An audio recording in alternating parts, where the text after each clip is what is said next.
Good morning, ladies and gentlemen. Welcome to LWSA's Q3 2024 earnings conference. Joining us today are CEO Fernando Cerne, COO Rafael Chamas, and CFO and IRO Andre Kubota. For the Q&A session, we will also be joined by the company's senior management. This conference is being streamed via Zoom webinar with simultaneous interpretation into English and will be available for replay at ri.lwsa.tech. You can download the slide deck for this presentation at the same website's Results Center under the Financial Information tab. The reported figures are denominated in Brazilian real and have been calculated following Brazil's standard accounting practices as per the statements, guidelines, and interpretations issued by the Brazilian Accounting Pronouncements Committee.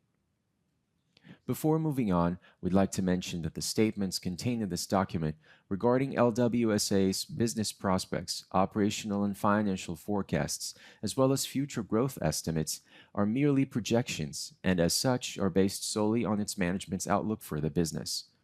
This outlook relies heavily on market conditions, the performance of the Brazilian economy, the industry, and international markets, and therefore may change without prior notice.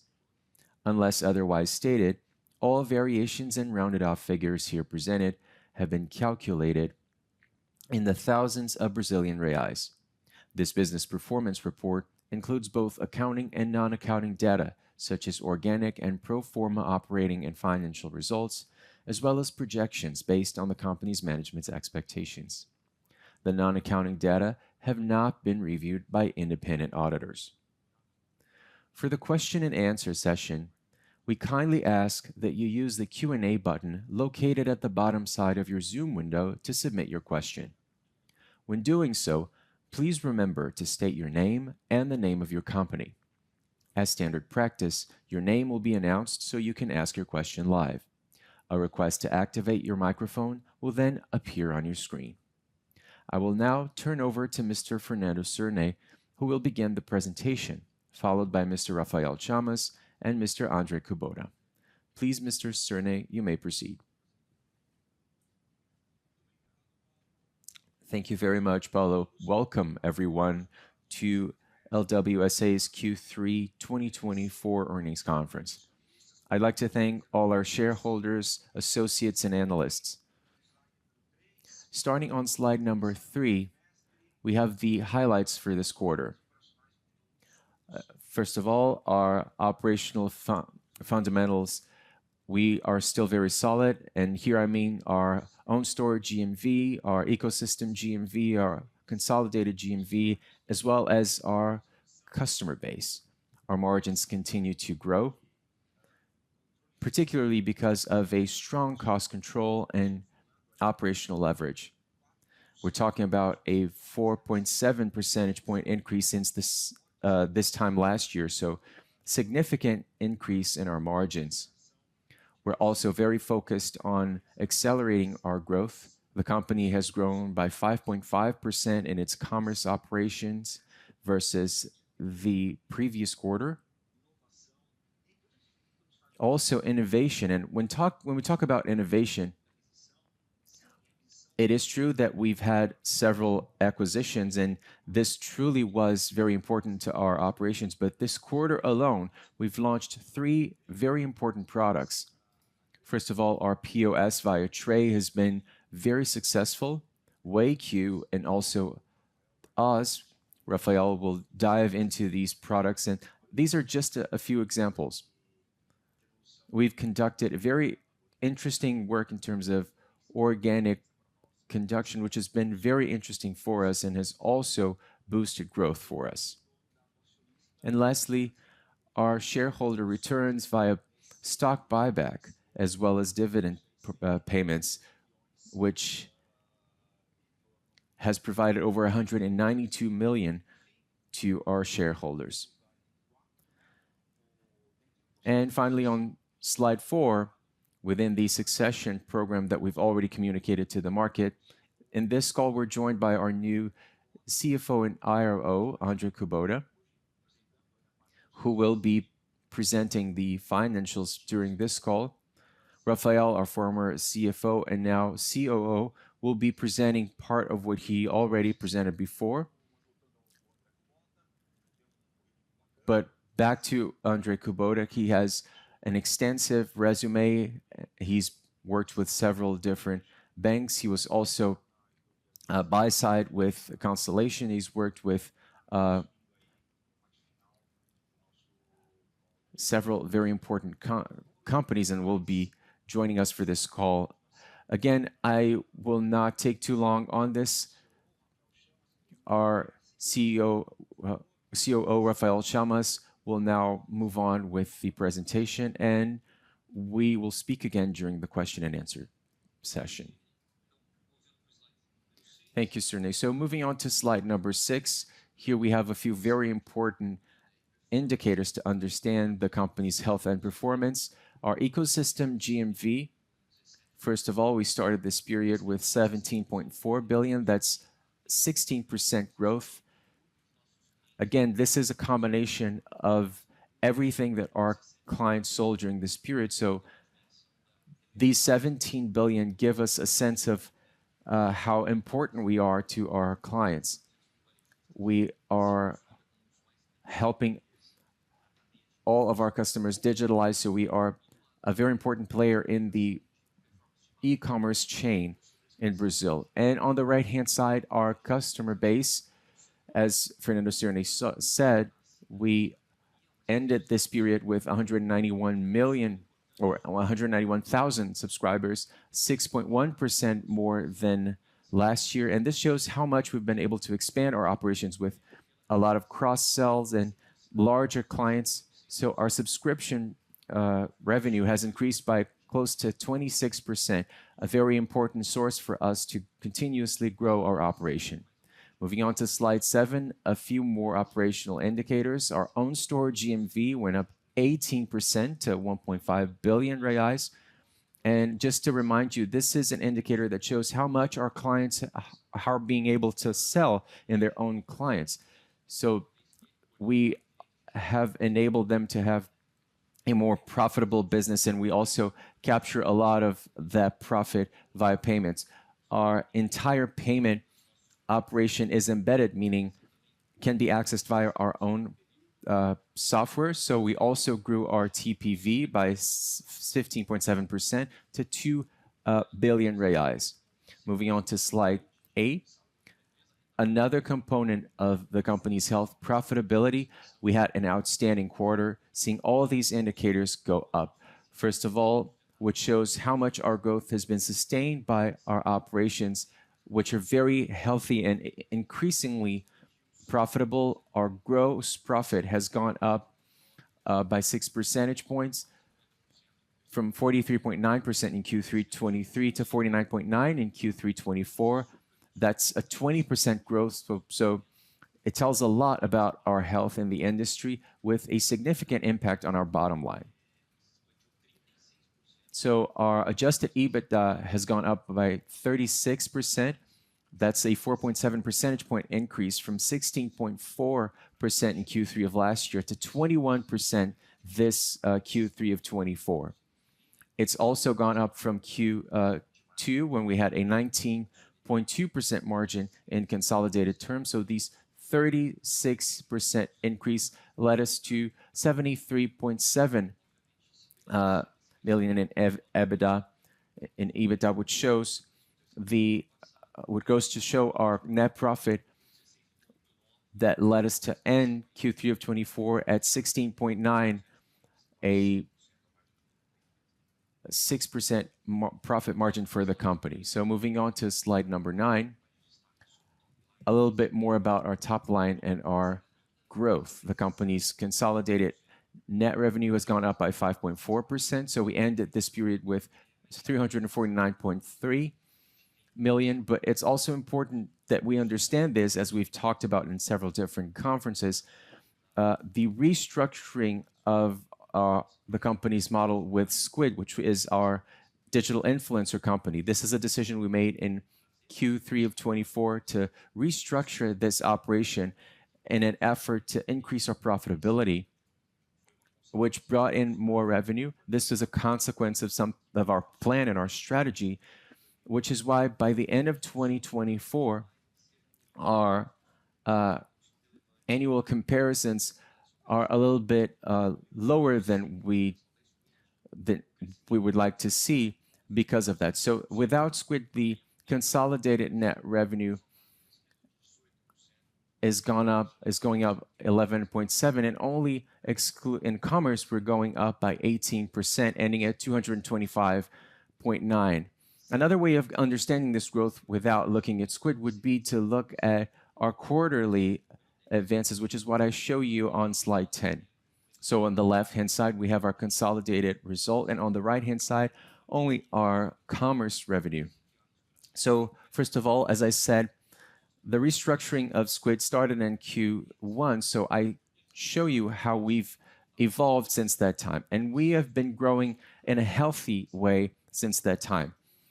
We grew by 4.8% in Q2 and 4% in Q3 in our consolidated net revenue, and in our commerce by 6.3% in Q2 and 5.5%. So excluding Squid in the previous quarter, now here we see how the company has evolved and how healthy we've done that in the last few quarters. Now, moving on to slide number 11, we look at another very important variable about our health, which is our ability to innovate. And we had some very important deliveries during this time. I start by showing you a survey we took over the course of this month, which shows you how much we've developed, which is the importance of our omnichannel strategy. And that might sound obvious, but this has shown a lot of what we've thought in terms of solutions and products that involve offering our clients the opportunity to leverage the brick and mortar world to increase their revenue and sales. On slide 12, I show you part of those benefits. So first of all, something that was very important for us, Tray's POS. There's no question that Tray has been a very successful case, especially for SMEs to be able to sell more online, but we can't forget that there's a lot that we can do to help our clients in the offline world, a lot that can be done from a management standpoint as well as from an integration standpoint.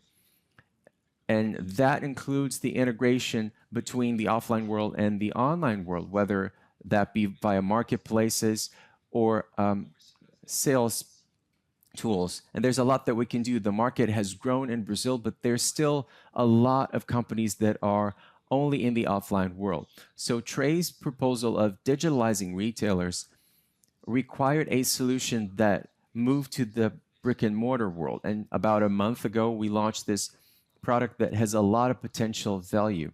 So now Tray offers solutions for the offline world.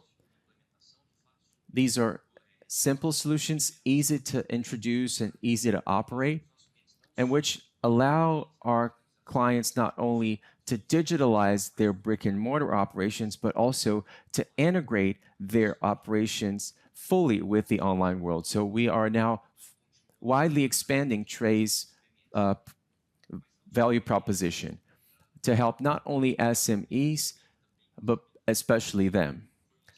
Now, we also had another fantastic release, which was Wake You.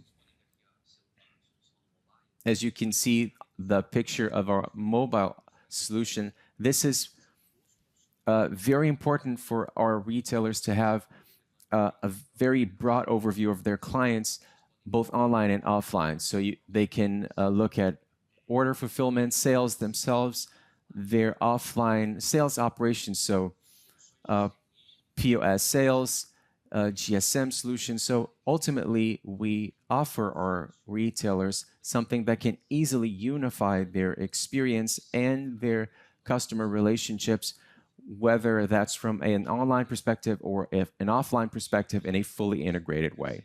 Now, moving on to slide 14, a third example of something that's also very important to us, a product called WAS. WAS is a Gen AI solution that we've provided via Okta, which is our sales and post-sales tool. in a very important product because it puts in our clients' hands the power of AI to better serve their clients via their chat position and also offers more efficiency in their operations. So we now have a very important operation score leveraging the AI solution, which is very important to our future. Moving on to slide 15, Fernanda touched on this, and now we dive a little bit deeper into this, which is our shareholder returns. You have to remember this is a company that has grown and become increasingly more profitable and generating more and more cash and more returns. Now, two ways that we share those returns to our shareholders was one via stock buyback. So far, we've bought back 192.6 million in company stock that was bought back, which only goes to show how much we believe in the company's potential. And it was very important for us at that time to sell those shares. And we've also now canceled 34 million in stock that had been issued, which account for 5.7% of the company's total stock.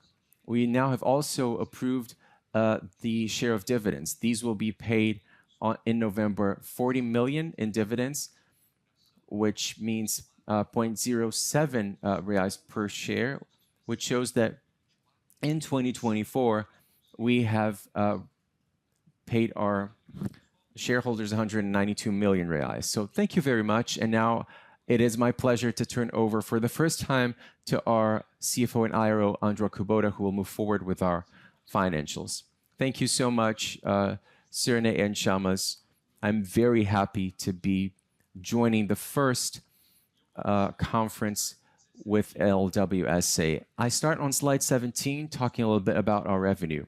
In consolidated terms, we've come to 349 million reais. That's a 5.8% increase year over year, and excluding Squid, 11.7%. That's also an increase over the last quarter by 4%. Our growth in commerce was even greater by 8.5% year over year and by 18% excluding Squid, also up 5.5% versus the previous quarter. On Be Online and SaaS, we grew by 0.3% versus 1 year ago and by 8.8% versus the previous quarter. On slide 18, we see an even stronger gross profit increase than that in our revenue by 20.3% year over year and by 9% quarter over quarter, which obviously shows the increase in our profitability, which approached 50% in consolidated terms, 54.5% of which came from commerce and 39.5% from Be Online and SaaS. And I think that more important than this very robust figure is the clear growth trend that we've seen since the fourth quarter of 2021. And this was when we had our first acquisition cycle within the company. Over to slide 19, we talk a little bit more about our EBITDA. Our growth was even greater than that of gross profit by 36.2% versus last year, which shows our great operational leverage potential with the increase of our EBITDA margin, which went from 16.4% in Q3 of 23 to 21.1% in Q3 of this year. In commerce, our EBITDA grew by even stronger levels by 36.9%. Our margins going up from 15.5% to 19.6%. Again, close to the 20% level. On Be Online and SaaS, another outstanding increase by 35% versus last year and a 24.5% margin. Over to slide 20, even more important than the levels we've reached in terms of EBITDA margin is the clear growth trend that we've had in these last few years following the acquisition cycle. I think it was very important for us to, again, move inward, begin to realize our synergies, and focus more sharply in profitability and growing our margins within the company. Over this last year and a half, we've had an even close to 0.5 close to 5% increase from 16.8% to 21.1%, and the trend is to continue to realize those synergies within the group.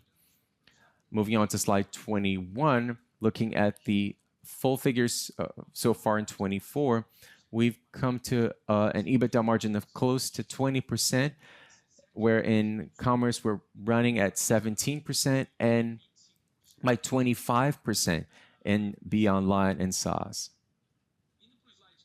Over to slide 2022, as to our net profit in Q3, we've grown by over 4 times our results of last year at 16.9 million.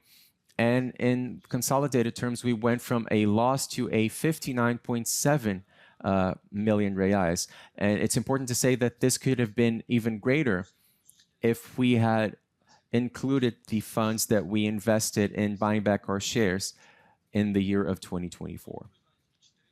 Now, over to slide 23, about cash generation, EBITDA, CapEx, and financial expenses, we see a clear upward trend in our EBITDA, stability over the last few quarters of our CapEx around 8.2%, down from the 9.3% that we had in 2022.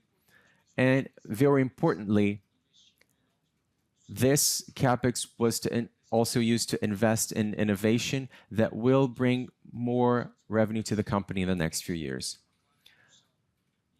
Our financial expenses have also gone down now to 0.53% versus our TPV, which is a lot lower than what we've seen in the last few quarters and also what we've seen in recent years.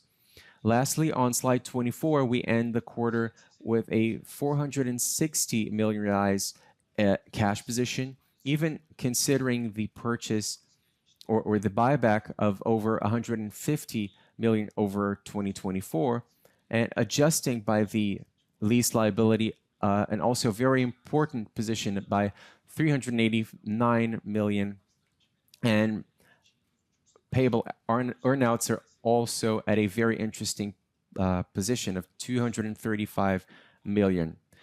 On that note, I'd like to turn the conference back to the moderator so that we can start our question and answer session. I'd like to remind everyone that our questions should be submitted via the Q&A feature on the bottom side of your Zoom window. As standard practice, your name will be announced so you can ask your question live. Our first question comes from Leonardo Olmos with UBS. Leonardo, you may proceed. Hello, everyone. Good morning. I have 2 questions. First of all, about revenue. We saw that one of your main subsidiaries, like Tray and Bling, there was a decrease year over year in revenue. And maybe an unfortunate coincidence is that your prices went up a little bit last year. Do you see any connection between the 2 things? And what do you expect from these subsidiaries moving forward? That's my first question. And my second question is about your capital allocation.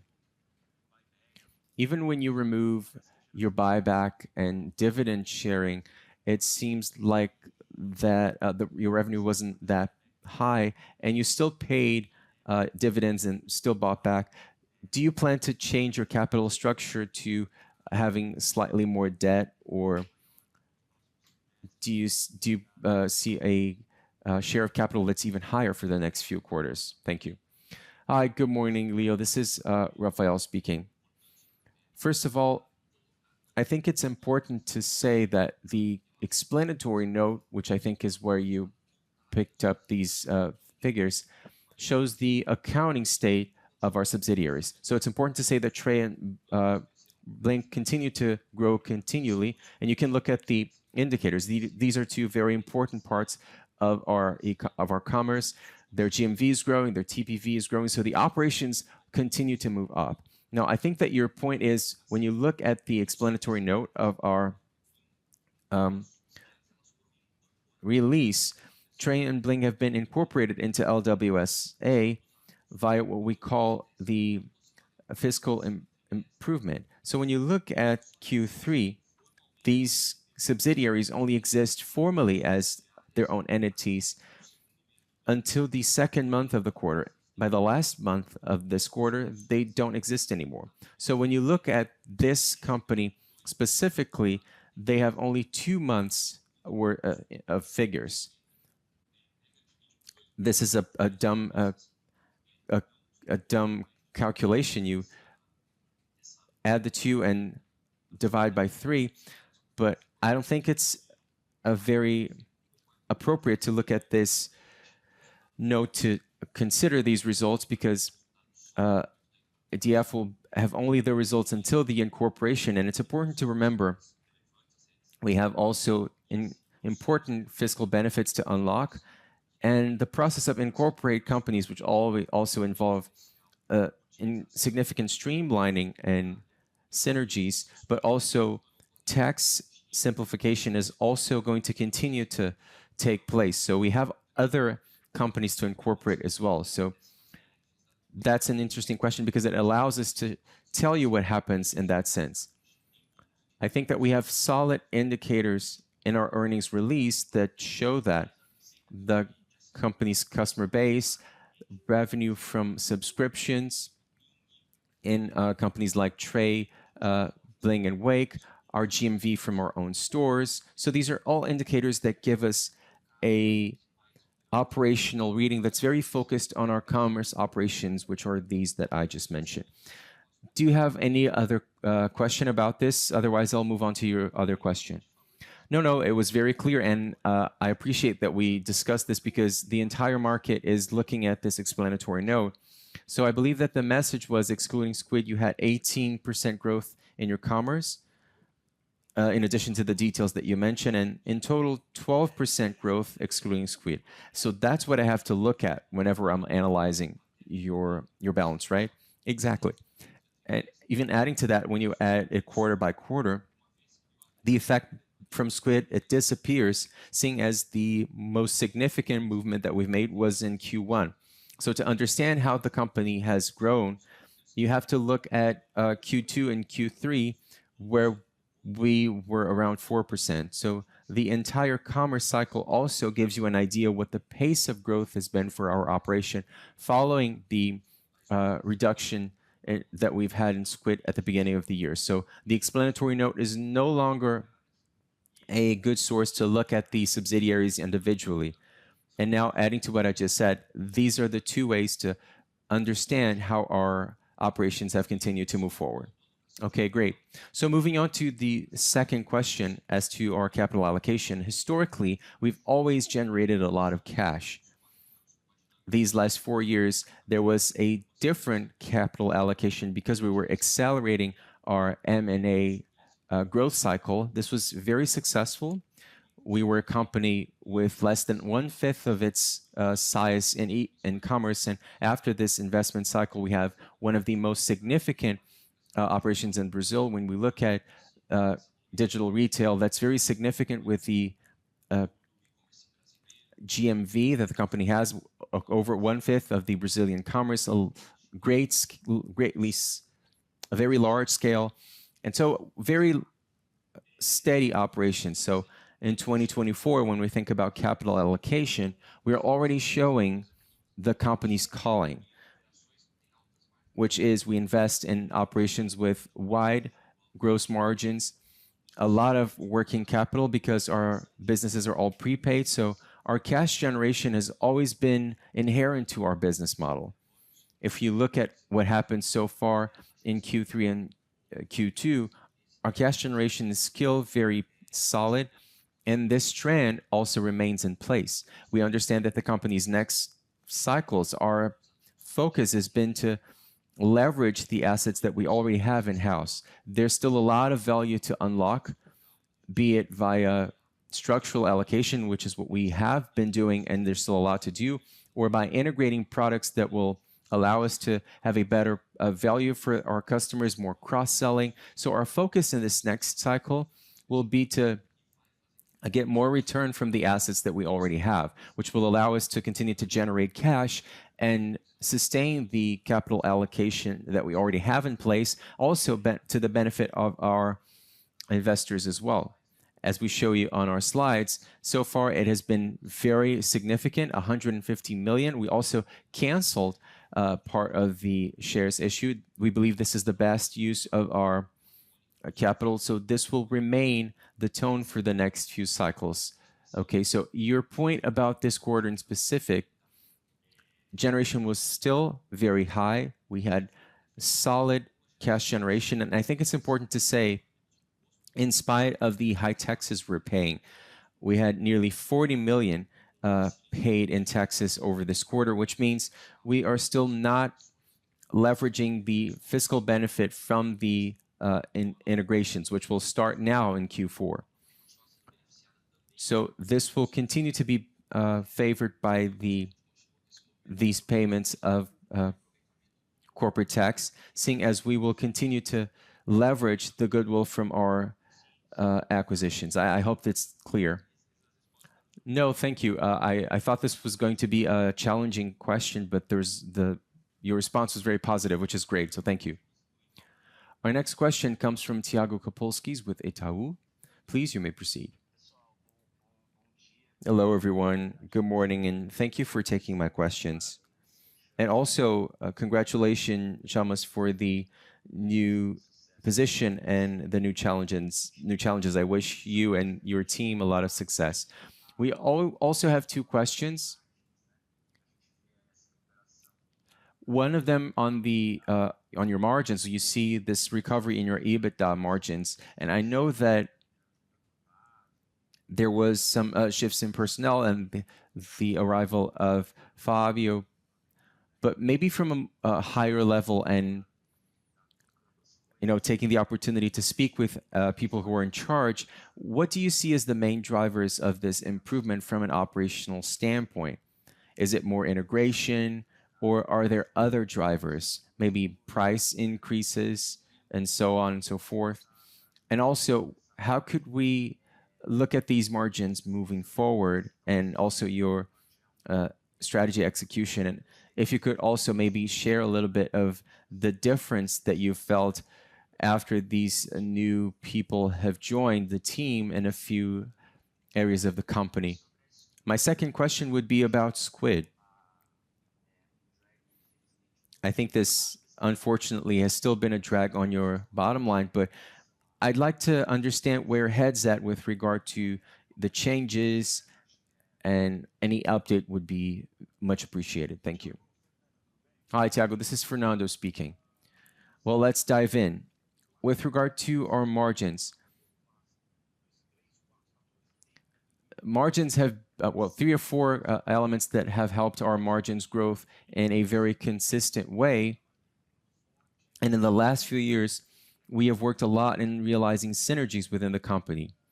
But in the last couple of years, in the first of them, there was a lot of work on operational leverage. The commerce companies that we've acquired, as we've said, have grown very substantially. Companies such as Bling have grown significantly with a disproportional cost growth. That was the case in the last 2 years, very remarkably so. And when we talk about this last year more specifically, that's when the work has started within the company, which has been supported by our management and processes team under Otávio, which has been to increase cost control and also to merge operations. When we acquired this large set of companies, we initially focused on their back office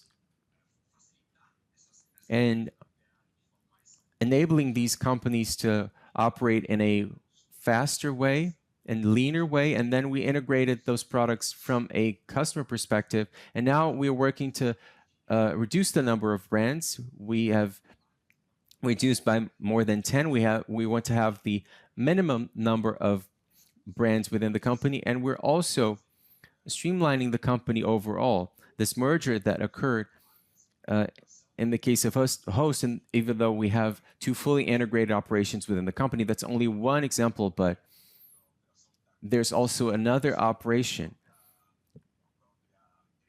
The case of Trey, for example, with S Club and the payments operation itself. So this merger within the group also brings in cost reductions that are dramatic. Just to give you an idea, this year alone, the company has grown, but we're ending the year with a significant uh, decrease in the number of our staff. We started the year with 3,200 personnel, and we're ending the year with less than 3,000. And this will end the year. And of course, staff is just one indicator. We are way more than just staff. So we're talking about operational leverage, structure optimization, staff reduction, which also allows us to expand our margins. I will turn over to Jill, who is ahead of Wake, but he will give you figures and facts. But Squid, despite these narrower margins than the rest of the company, has contributed to the increase in our margins this quarter. Ale, thank you. Good morning, and thank you for the question. This is Alessandro Jill speaking. So if we look at the income statements, in the first quarter, we had less 5 million in profits for the operation, and then we evolved quarter by quarter. It was 1.8 negative in the second quarter and 1.3 negative this quarter. So our commitment since the first calls this year to work on the health of this operation, improve our processes, and optimize the team have taken place in a satisfying way. Bearing in mind that close to 80% of our personnel has been refreshed, which allowed us to adjust our processes. So now we can be a bit more comfortable to look at the future of our operations and move forward in the process of realizing the synergies that we have with our commerce and every operations, not only Wake, and seek synergies with Trey and Wake in this influencer marketing business. And just picking up on what Alessandro said, it was very important to shrink the size of shrink in size, and we understand that we can now operate in a way that is still in line with our focus for the rest of the company. And as he said, as Alessandro said, we're close to reaching break even in this operation. And so I think looking at our results X Squid is a very honest way for us to show you the results for the company. And we can now see maybe a small growth within that company. And next year, we can stop looking at our results excluding Squid, because then you'll have the company's actual performance without that adjustment, which obviously is uncomfortable for us. Nobody likes it, but it's a way to look at the company, and perhaps next quarter we will be able to have that adjustment. Okay, that was perfect. Thank you. Thank you, Serne, and thank you, Jill, for the answers as well. Our next question comes from Livia Mizobata with JP Morgan. Please, you may proceed. Hello, everyone. Good morning, and thank you for taking my questions. I also have two questions. My first question is, you've reported a decrease in the acquisition of new subscribers in Q3, and you mentioned that these are especially customers with less than 15,000 in GMV. We'd like to understand what the drivers are behind that, if competition is playing any part of that, or if there's anything else that's been attracting fewer of these subscribers. And also, I wanted to understand where heads at about Mercado Livre's release of their own ERP product. Is there any similarity with the solutions that you have? Could you add a little bit of color in regards to where your head's at? Okay, I'll turn over to Luis to take on your first question, and I can take on the second part. Good morning, Livia. Thank you for your question. We've been looking at Trey and Bag a lot when it comes to these new platforms, and we're looking at them already in an integrated way. We've had technology integrations, operations integrations, so we're already addressing it as a single business, and they're both doing really well. Baggy has made significant headway in terms of revenue, and what we're seeing, Livia, is that the number of clients may not be the best proxy for us to analyze to understand how the business is growing, because there is a share of clients, especially small ones, clients that are trying to set up their e-commerce and are not successful. So we adjusted the business to attract more successful clients, and you can look at the own store GMV going up by 17%. What I mean by that is both Trey and Baggy have found very successful paths in the market, each of them with different client profiles. Trey seeking those more traditional retail clients, so these more traditional clients, which is why we are launching Trey PDV, or our POS, for that integration. And on the other hand, Baggy growing among those newer retailers, which are digital natives and are setting up their operations for the first time. Now, within that profile, we have performed really well, which is why our GMV is going up. And we are sort of stepping out of the gas pedal in trying to acquire those clients that would not be successful. So in the way that we are selling, we are sort of selecting a little bit better, which shows why the number of clients is going down, whereas the GMV is going up. This is because we are looking for clients that after they subscribe will also consume all products in our ecosystem: logistics, payments, our Bling ERP, our POS system. So we have been changing our client acquisition strategy because of that.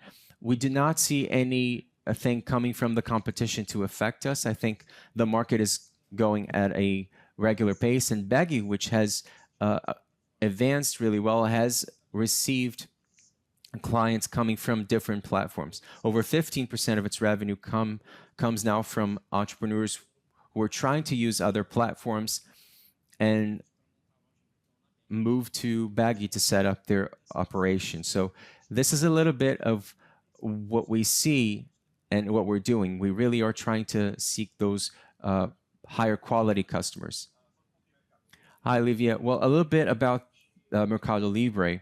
I think it's important to talk about our closeness with Mercado Libre. This has been a successful partnership connected to CPN, Trey, Bling. Are combined perhaps the most important tools that generate revenue to Mercado Libre. So we work a lot together, but there's a very strong aspect there. LWSA has one of its assumptions to not be a tool or a set of tools that's dedicated fully to a single marketplace. So we are one of the most important set of tools for the Brazilian marketplace ecosystem. We generate close to 25% of all marketplace sales across Brazil, so they're all doing very well, but our strategy is to be marketplace agnostic. And even outside of marketplaces, we integrate with TikTok, Facebook, whatever. So our idea is to generate as many sales as possible to our clients. And if a new marketplace comes up tomorrow, we'll be working with that as well. Just to give you an idea, Olivia, only 3% of our clients work only with marketplaces. So there are probably clients that prefer to work with only one marketplace. And this is probably the audience that Mercado Libre wants to reach. And it makes sense for them to have a product that vertically addresses their marketplace.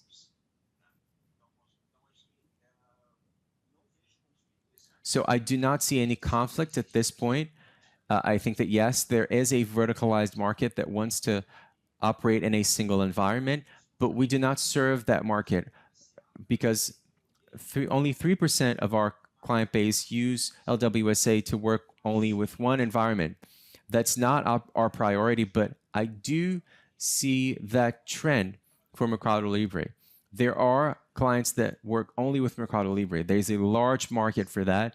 So it makes sense for them to work with that audience, but it really isn't our reason for being. Okay? Thank you. That was perfect, everyone. It was very clear. We'd like to ask if there's any additional question. So with no further questions, this concludes our question and answer session. I will now turn over to Fernando Cirne for the company's final remarks. Guys, thank you so much for the questions. They really help to add to our presentation. We'd like to thank everyone who joined us, everyone who also contributed to the results that we've reported this quarter, significantly better than the results we reported in the previous quarter. So thank you again, everyone, and I hope to see you all again in our call for the fourth quarter. Thank you and have a great day. This concludes LWSA's Q4 2024 earnings conference. We'd like to thank everyone for joining us and wish you a great day.